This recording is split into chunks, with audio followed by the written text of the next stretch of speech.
Bonjour tout le monde, c'est un plaisir de vous retrouver pour une nouvelle émission de Vue de chez vous, entièrement tournée à nos domiciles. Nous allons encore une fois cette semaine vous présenter 5 entrevues différentes pour vous faire découvrir notre économie et notre territoire. Merci à la Caisse des Jardins de Charlebourg de contribuer à ce projet qui est diffusé sur ccap.tv. Pour mon entrevue de la semaine, je m'entretiens avec un animateur que vous connaissez bien, Francis Duperron, pour parler de son show de pêche. Bonne émission! Salut! Aujourd'hui, on parle à Francis et c'est spécial parce qu'on parlera pas de Vue de chez vous, mais plutôt de la nouvelle émission de pêche sur ccap.tv. Francis, j'ai quasiment le goût de te dire pourquoi tu n'y as pas pensé avant cette émission-là, parce que c'est tellement populaire en fait la pêche, puis il y a tellement de spots à découvrir sur le territoire que je me demande pourquoi on n'a pas eu cette émission-là il y a quelques années. Puis c'est pas pour ne pas en avoir parlé, hein? Guillaume, qui est avec moi sur l'émission, est vraiment un ami à moi de longue date. On barbecue chez nous à peu près un samedi sur deux à longueur d'année. Et je sais que Guillaume est un pêcheur expérimenté, un passionné de la pêche depuis des années. Là, c'est difficile même de parler d'autre chose dans un barbecue avec Guillaume que de pêche. Tu me connais, j'aime beaucoup le plein air, j'aime être à l'extérieur. Dans le fond, c'est une envie que j'avais depuis des années d'apprendre à pêcher. Ouais. Je joue un peu petit clin, dans le fond, dans cette émission-là, mais c'est pas tellement loin de la réalité, le rôle qu'on va octroyer sur ce show-là. Puis comme la pêche gagne en popularité, puis on voit beaucoup d'émissions spécialisées, tu sais, on peut penser à Hooké, avec leur émission qui est vraiment un show incroyable, mais qui s'adresse à un niveau de pêcheurs quand même assez élevé, qui ne sont pas des pêches qui sont à portée de tous. Là, ben, je me disais, pour s'initier, il y a probablement un moyen, à peu de frais, près de chez soi, de sortir, même si on a un petit 2 heures à tirer, puis d'aller sur le bord d'une rivière, tirer quelques lignes. Dans le fond, c'est à partir de là qu'on s'est dit, ben oui, regarde, on va l'essayer, on va foncer là-dedans. J'en ai parlé à Guillaume, il était très enthousiaste à l'idée d'embarquer avec nous là-dedans. Puis c'est parti. Fait que tu sais, c'est vraiment un show là, pour les débutants, vraiment les newbies qui veulent tester à un moment donné, puis essayer de passer un bon temps là, en extérieur avec la famille. Donc, toi, t'animes, on se rassure en se disant que c'est pas toi qui nous apprends à pêcher, considérant que t'étais pas capable il y a quelques semaines de mettre ton propre verre. Mais t'as l'aide de Guillaume. Tu dis que c'est ton ami, mais peux-tu nous parler un peu de son background? Il est cuisinier, il œuvre dans le domaine de la pêche depuis des années? Oui, Guillaume est chef cuisinier depuis des années, pêcheur vraiment expérimenté.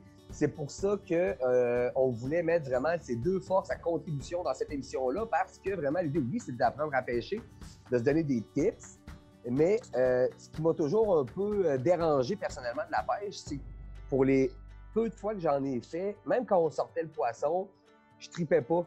Fait que je savais qu'avec Guillaume, on aurait vraiment la chance de sortir le poisson, mais tant qu'à le sortir, ben, on allait aussi le manger, l'apprêter. L'intention était vraiment de proposer une recette qui était accessible, simple.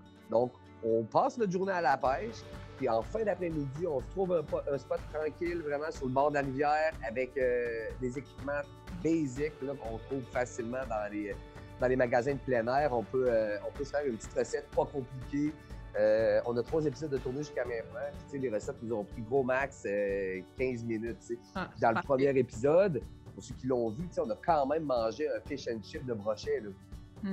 Est-ce que c'est une émission aussi qui va permettre aux familles de s'initier à la pêche? Est-ce que c'est adapté justement aux enfants si on a envie de leur faire découvrir les endroits que vous visitez, ils sont facilement accessibles?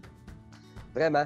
Vraiment. Puis, je te dirais que l'épisode 1 était un petit peu plus complexe parce que ça nous prenait des embarcations.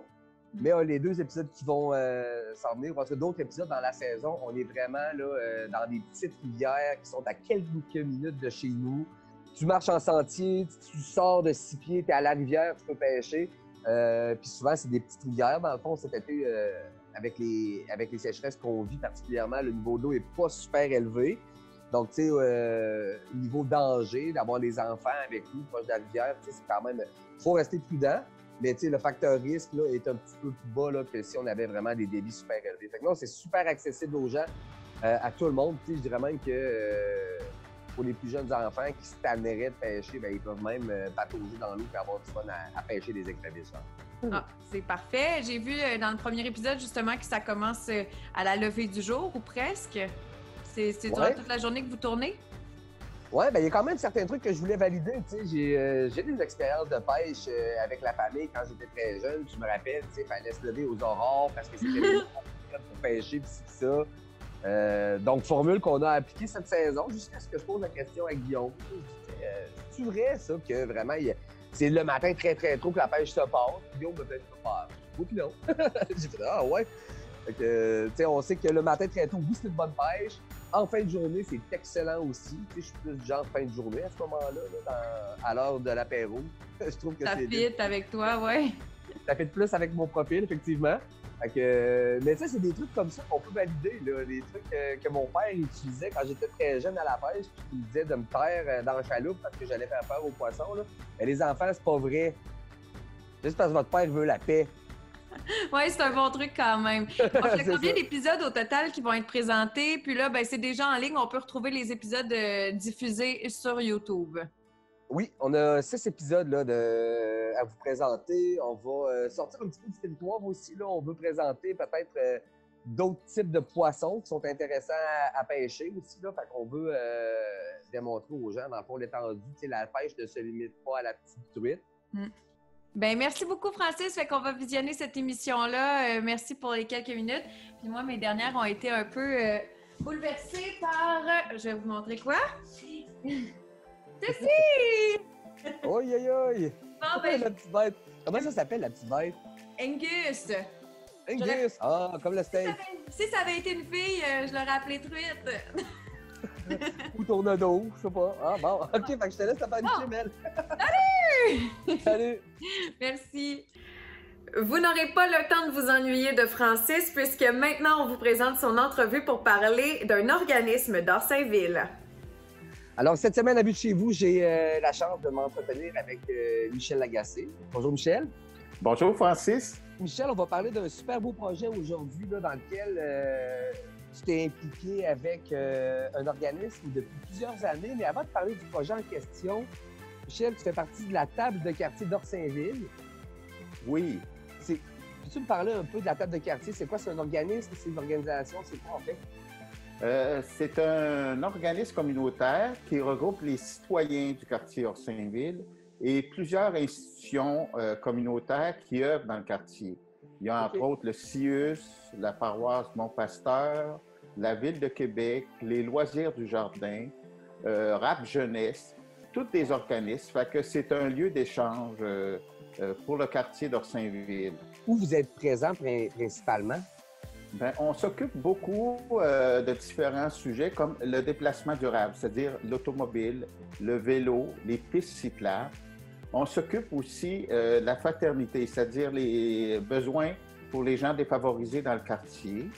On s'occupe aussi des parcs et espaces verts. Entre autres, on a eu un gros dossier sur redonner accès au parc du Jardin zoologique du Québec. Oui. Et puis, on s'occupe de d'autres aspects aussi périphériques là, concernant le quartier. Excellent. Puis un des importants mandats sur lesquels vous avez collaboré a connu, dans le fond, un aboutissement récemment. Si je ne me trompe pas, c'est le 20 juin dernier que le nouveau terminus de la Faune a été inauguré. Oui, c'est le 2 juillet dernier. Le 2 juillet? Oui. Oh, c'est encore plus récent. Oui, c'est très récent. Et puis, on a commencé à travailler sur ce dossier-là il y a 4 ans. Et tout au long de ces 4 années-là, on a suivi le dossier, puis on a eu des échanges très fructueux avec le RTC. Les recommandations ou les enjeux que vivaient les citoyens recevaient une bonne écoute de la part du RTC dans l'évolution du projet? Une excellente écoute. Ah oui, puis je peux vous mentionner les quelques points sur lesquels on a eu des effets. Ben oui, certainement. Oui, entre autres, la sécurité. La sécurité pour avoir accès par les automobiles et les autobus dans ce terminus-là. Parce que la rue de la Faune, c'est une rue à forte circulation et on savait que si ce n'était pas un aspect qui était examiné comme il faut, il y aurait pu avoir des accidents. Est-ce que pour la table, c'est un mandat qui est complété ou est-ce que c'est un dossier que vous allez continuer dans le fond d'accompagner? On va continuer, mais là, principalement dans ce dossier-là, on s'intéresse à l'accès par les citoyens et les vélos. Parce qu'il faut comprendre que le RTC a fait un très bon travail pour développer le terminus, mais tous les accès par le nord, par l'est, par l'ouest et par le sud, il faut que ça soit complété. Et là, c'est la Ville de Québec qui a à terminer ça. Mais je trouve, à quelque part, en fait, d'utiliser votre expérience dans ce dossier-là à titre d'exemple, comme quoi un comité citoyen ou des citoyens peuvent s'impliquer dans leur milieu et avoir un impact qui est réel. Je pense qu'on a un bel exemple de réussite présentement. Oui. Si vous voulez suivre nos autres actions, on a une page Facebook, Table de quartier Orsainville, et aussi on a une page Vélo Orsainville pour les cyclistes, dans laquelle on met toutes nos actions, puis tout ce qu'on fait dans le quartier, puis dans la Couronne Nord. Ah, puis tu sais, on est dans des municipalités qui sont en croissance quand même. Si jamais de nouveaux citoyens désiraient s'impliquer avec la table, est-ce que vous êtes encore ouvert? Est-ce qu'il y a de l'espace pour accueillir de nouveaux membres? Oui, présentement, c'est une situation un peu difficile. Nos réunions sont difficiles à se tenir là, avec la COVID, mais ça va revenir. C'est des réunions très intéressantes. On a des gens de tous les milieux, de toutes les formations. Il y a des échanges, on a des dossiers très intéressants à partager avec les citoyens et les institutions communautaires qui font partie de notre table. On va se le souhaiter que ça disparaisse rapidement pour qu'on puisse recommencer à profiter déjà des installations qui sont proposées présentement et de continuer à se voir. Ça m'a fait plaisir de te parler, Francis. On va assurément inviter les gens, dans le fond, à s'informer sur la table de quartier Orsainville via votre page Facebook.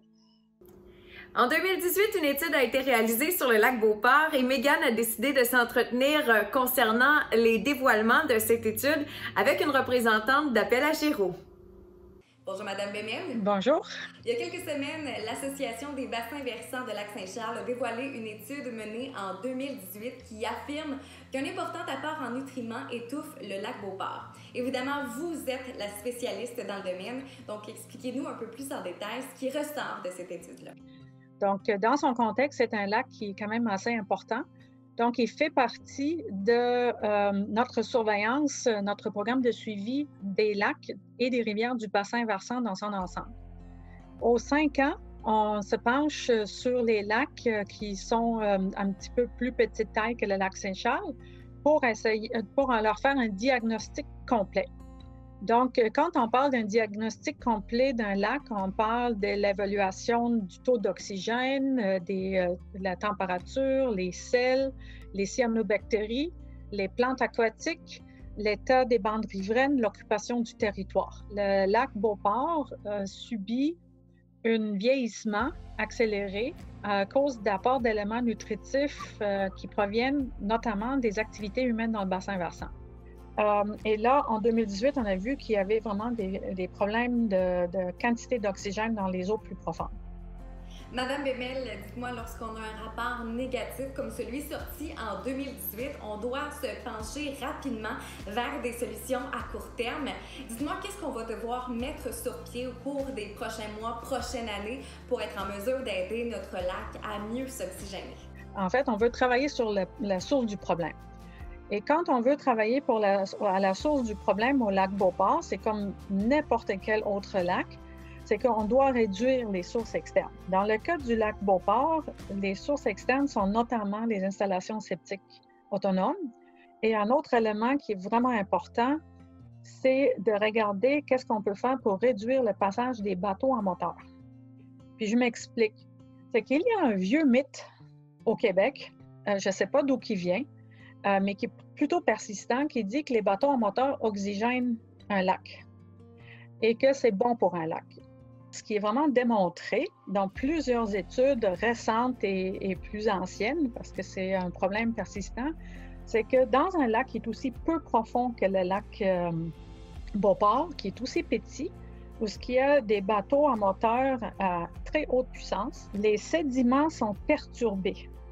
Et quand on perturbe les sédiments, Ça veut dire que les éléments nutritifs qui sont là-dedans retournent dans le lac et vont faire toute la production biologique dont j'ai parlé, puis vont faire en sorte qu'on diminue la présence d'oxygène. Ils vont également éroder les rives. Donc, en fait, la réduction la vitesse des bateaux à moteur ou voire leur élimination, c'est un des éléments qui va aider le lac. Mais dites-moi, de quelle manière est-ce que l'Agiro, donc vous et votre équipe, allez aider le lac Beauport à rester en santé le plus longtemps possible? La mission d'Agiro, c'est d'informer, d'éduquer, de sensibiliser par les données scientifiques. On fait régulièrement présentement dans le cadre du COVID, des présentations à distance de sensibilisation. On a développé beaucoup d'outils de sensibilisation. Et dans ce cas-ci, c'est aussi de faire le choix vers une navigation plus durable. Il y a un effet direct sur la reproduction des poissons.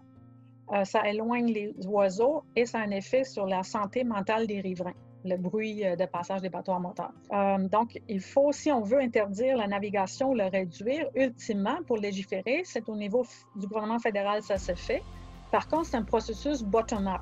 C'est-à-dire, c'est la base qui doit exprimer cette volonté-là. La municipalité, la population peut le faire et ensuite faire les demandes de réglementation vers le haut. Dites-moi, de quelle manière est-ce que les résidents de Lac Beauport, les riverains, la municipalité et l'Agiro peuvent travailler ensemble pour garder le Lac Beauport en santé le plus longtemps possible? La manière que ça passe, c'est généralement de créer une association de lacs qui est bien renseignée, qui utilise les outils qui sont fournis via les sites web comme le regroupement des organismes de bassins versants du Québec, via l'Agiro, pour pouvoir informer les riverains, faire la sensibilisation, de parler aux politiques, d'avoir tout le monde de leur côté. Et dans le cas d'un bassin versant qui est tout petit, comme celui du lac Beauport, c'est un tout petit bassin versant. Là, en ce moment-là, ça prend une association forte, active, qui se sert des outils qui existent et de communiquer. Madame Bemel, on doit dire que l'étude présentée à l'été 2020 a été menée en 2018. Depuis les 2 dernières années, est-ce que vous voyez quand même une amélioration quant à la qualité de l'eau du lac Beauport? Un lac comme le lac Beauport, ça va prendre des années avant qu'on voit une amélioration après avoir mis une place en action. Madame Bemel, malgré les points négatifs qui sont ressortis de l'étude menée sur le lac Beauport en 2018, est-ce que vous sentez qu'il y a quand même des points positifs auxquels on peut se raccrocher, question de faire évoluer notre lac dans le bon sens? Bien, moi, je pense que juste l'intérêt que cette étude a suscité, qu'on a eu, je pense que ça, c'est toujours encourageant parce que s'il n'y a pas d'intérêt, personne ne va changer rien du tout. Là, il y a de l'intérêt. Des fois, il y a aussi un peu de controverse. C'est normal. Il y a de la discussion. Il n'y a aucun problème avec ça. Donc, déjà ça, moi, je trouve ça très encourageant.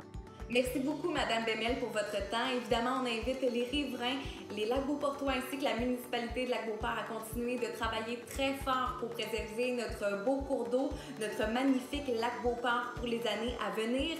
Et évidemment, si ceux-ci désirent plus de détails, ils peuvent se diriger directement sur le site de l'Agiro où ils pourront retrouver l'étude menée sur le lac en 2018. Merci encore une fois pour votre temps. Je vous souhaite une excellente journée. Voyons maintenant le reportage de Chloé Patry Robitaille de la semaine. Michel Lagacé, ça va bien? Oui, ça va très bien, Chloé. Vous avez fait une découverte cette semaine. La dernière fois qu'on s'était parlé avec CCAP.tv, vous étiez soucieux de savoir ce qui allait se passer à l'ancien zoo de Québec. Il y avait dans les plans justement une école secondaire. Et là, cette semaine, vous avez découvert qu'effectivement, c'est dans les plans. On n'a pas beaucoup de détails, mais qu'est-ce que vous avez découvert?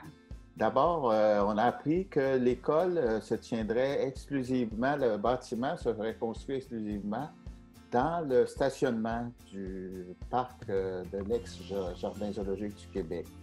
Il va y avoir seulement les terrains de sport qui vont être situés à l'emplacement, l'ancien emplacement de l'hôtel de glace.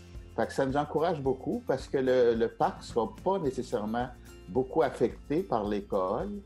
Et puis là, qu'est-ce qu'on vise surtout, c'est d'établir un lien avec les premières seigneuries et puis le ministère de l'Éducation La table de quartier Orsainville, justement, travaille à savoir qu'est-ce qu'on va faire avec l'ancien zoo de Québec depuis de nombreuses années. C'est même vous qui avez un peu mis des alertes concernant le projet de l'école. Parlez-nous-en, entre autres, là, en ce qui concerne un certain tuyau qui était dans le chemin. Oui, bien, c'est qu'on a découvert qu'au départ du projet, vers 2019, qu'il y avait la conduite principale d'eau usée qui traversait le stationnement. Fait qu'on a éveillé les gens du projet à cette problématique-là. Et heureusement, ils ont réussi à pouvoir la déplacer, cette conduite-là, et situer réellement l'école dans le stationnement, sur le stationnement. Fait que ça nous rassure beaucoup. Mais ça demeure justement une de vos préoccupations de se réapproprier tout ce qui est les terrains plus de l'ancien zoo. Il y a même certaines sections qui encore aujourd'hui sont complètement fermées au public. Qu'est-ce que vous aimeriez là, qu'on vous dise du côté de la commission scolaire pour ces secteurs-là? Bien, d'abord, on a en 2015 commencé, on a fait ouvrir les boisés périphériques où il y a des immenses sentiers qui ont été aménagés. Nous autres, on voudrait que les réalisateurs de ce projet-là établissent un lien, qu'on commence très informellement à discuter, voir qu'est-ce qu'ils veulent faire avec ça, connaître qu'est-ce qu'on souhaiterait et progressivement arriver à une entente, à quelque chose qui conviendrait à l'ensemble du milieu scolaire puis du milieu communautaire, de la population du quartier et puis de tous les gens de la Couronne-Nord. Il y a beaucoup de gens qui sont intéressés par ce parc-là. Votre but, c'est justement que la population soit informée de ce qu'on veut faire de ce côté. La communication n'est pas toujours facile. Vous n'êtes pas là pour justement dire que vous ne voulez pas ce projet-là. C'est un beau projet. Qu'est-ce que vous avez appris d'autre justement sur l'école secondaire qu'on veut construire à cet endroit-là? Bien, c'est une très belle école qui va être construite. Il va y avoir 2 beaux grands gymnases. Pour la situer, ça va être face à la rue de la Faune. Il va y avoir aussi une place publique le long de la rue de la Faune, des atriums, ce qu'ils appellent biophiles, dans le sens qu'il va pouvoir avoir des plantes, de la végétation pour accueillir les étudiants. Les étudiants aussi vont pouvoir profiter du parc durant les 4 saisons, que ce soit pour de l'éducation physique, des cours en sciences de la nature, même pour avoir des cours en histoire. Vu les moulins qui sont là, toute l'histoire de Charlesbourg, il y a beaucoup de choses à faire. Il y a beaucoup... la forêt qui est autour, il y a beaucoup de faune, d'oiseaux à connaître. Vous avez aussi appris qu'il y aurait peut-être un autre établissement qui pourrait être construit éventuellement à côté de la polyvalente. De quoi s'agit-il? Ça serait une future école primaire qui se situerait plus à l'ouest de l'école secondaire, le projet d'école secondaire. Elle serait entre le terminus, le nouveau terminus là, qui a ouvert cette semaine, là, de la rue de la Faune, et l'école secondaire. Bien, merci beaucoup, Michel Lagacé de la table de quartier Orsainville. On vous souhaite justement de vous faire entendre pour toute la population de la Couronne-Nord de Québec. Merci beaucoup, Chloé. Et, je voudrais souligner aussi l'importance de tous les membres de la table de quartier, ceux qui ont participé à cette activité-là pour faire valoir la beauté et l'usage de ce parc-là. Et finalement, Rosalie s'est entretenue avec la copropriétaire de la boutique Aux Petits Cadeaux de Sainte-Brigitte de Laval. J'avais eu le privilège de m'y rendre pour un reportage de Vue d'ici. Si vous ne connaissez pas la boutique, vous serez agréablement surpris de savoir que ce type de service est offert sur notre territoire. Monsieur Desrochers, vous êtes le propriétaire de la boutique Aux Petits Cadeaux. Bonjour, ça va bien? Oui, ça va très bien, merci beaucoup. Vous avez la boutique avec votre conjointe, Madame Paradis. Dites-moi, pour les gens qui ne connaissent pas Aux Petits Cadeaux, c'est quoi exactement la boutique? Quels produits on y retrouve? Comment ça se passe quand on vient magasiner chez vous? Aux Petits Cadeaux, en fait, c'est la plus grande boutique de couches lavables au Canada. On a plus de 60 marques et environ 5000 modèles en magasin. On a également une ligne complète de produits zéro déchet. Ça va des serviettes hygiéniques lavables, tout ce qui est plus écologique, les balles de séchage, un peu de tout. Et tout est en magasin. On est situé à Sainte-Brigitte de Laval, donc on n'est pas dans un grand centre. On est principalement en ligne, mais on a une très belle boutique et on adore accueillir les gens. Ça brise un peu la monotonie des envois et des expéditions. Vous avez beaucoup de couches lavables. En fait, c'est le produit principal de votre boutique. mais on peut retrouver également autre chose, si je ne me trompe pas. Oui, on a tous les produits pour soigner les enfants, donc toutes les crèmes solaires, bombes de change, un peu de tout. On a des détergents plus écologiques. On a également beaucoup de produits artisanaux plus québécois, comme plusieurs savonneries artisanales. On en a 7 maintenant qui sont en boutique. Et puis, tous les autres produits pour la vie de tous les jours pour essayer de diminuer son empreinte écologique. Vous m'avez dit que vous fêtiez votre 3e anniversaire récemment. Est-ce que ça a commencé tout ça justement par souci écologique? En fait, c'est que mon 3e enfant est allergique aux couches jetables. Donc, on a dû acheter des couches lavables un peu en catastrophe. Et puis, ça a été un peu compliqué à en trouver pour avoir des bons conseils. Donc, de retour à la maison, ma femme m'a proposé de faire un petit projet pour se désennuyer. Donc, vendre des couches lavables et donner des conseils. Donc, ça a commencé dans notre cuisine un peu par hasard. Donc, on a fait un petit site web. C'était pas supposé prendre autant d'ampleur. Donc, c'était juste pour se désennuyer. Mais finalement, il y a eu un engouement assez marqué. Puis maintenant, on est rendu 7 employés à temps plein. Et puis, la boutique est rendue une des plus reconnues au Canada. Donc, et tout ça en 3 ans. Donc, on est vraiment fiers de notre projet qui a pris vraiment plus de place qu'on pensait au début. Est-ce qu'il y a quand même le souci, j'imagine que vous êtes assez soucieux de l'environnement, vous et votre conjointe? Oui, naturellement. On a été conscientisés un peu comme tout le monde dans les dernières années. Puis en étant dans le domaine, ben, on s'est rendu compte que c'est des petits gestes qui font des différences. Des fois, c'est juste de changer, par exemple, les essuie-tout, prendre des essuie-tout plus lavables. Donc, c'est pas plus d'ouvrage pour les gens, mais ça change vraiment l'empreinte écologique. Donc, tranquillement, on intègre des choses dans notre vie. Puis notre clientèle a également la même expérience. Donc, souvent, ils vont rentrer un produit, puis finalement, ils se rendent compte que ça s'intègre bien dans la vie sans faire trop de changements. Puis il y en a un deuxième qui embarque, et ainsi de suite. Puis après quelques temps, ils se rendent compte que l'empreinte a vraiment diminué sans faire trop d'efforts.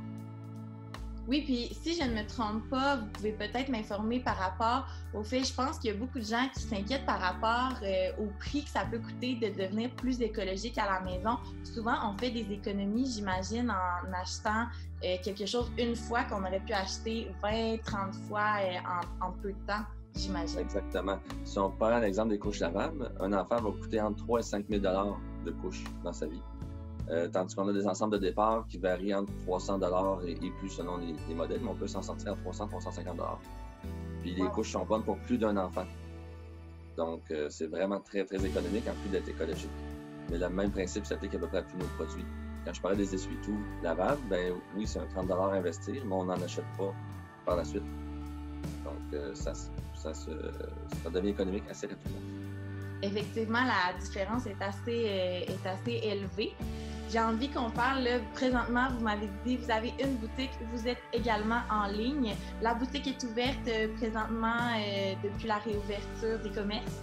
Oui, durant la pandémie, nous étions ouverts quand même parce qu'on était en ligne. Donc, la boutique était fermée au public, mais on continue à faire des expéditions. Depuis peu, la boutique est ouverte au public. On a mis en place certaines mesures comme à peu près tous les commerces. La principale, c'est qu'on peut prendre des rendez-vous à partir de notre site web quand on veut rencontrer un conseiller puis avoir le temps bien à nous. Comme ça limite le nombre de clients en boutique à une seule personne. La personne peut être accompagnée, bien sûr, mais ça évite d'avoir plus d'une famille à la fois dans la boutique. Naturellement, le lavage des mains à l'entrée, les employés portent des masques lorsqu'on a de la visite de l'extérieur. Et puis, tout est désinfecté à chaque changement de cadre de travail aussi. Et dites-moi, comment on fait pour vous rejoindre, justement?